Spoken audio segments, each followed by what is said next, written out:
We willen het Limburgs erfgoed op bakgebied willen we vastleggen.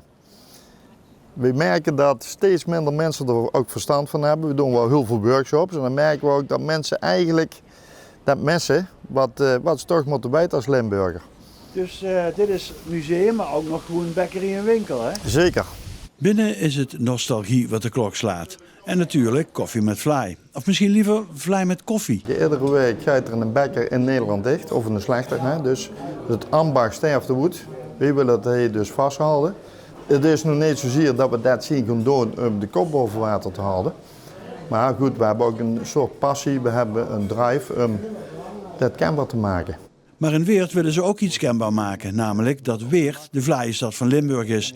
Niet dat dat ergens officieel is vastgelegd, maar toch, ze willen een vlaaimuseum daar. En ja goed, we gaan kijken wat gaat weer. Wat zal de beste locatie zien voor een echt Limburgs vlaaimuseum?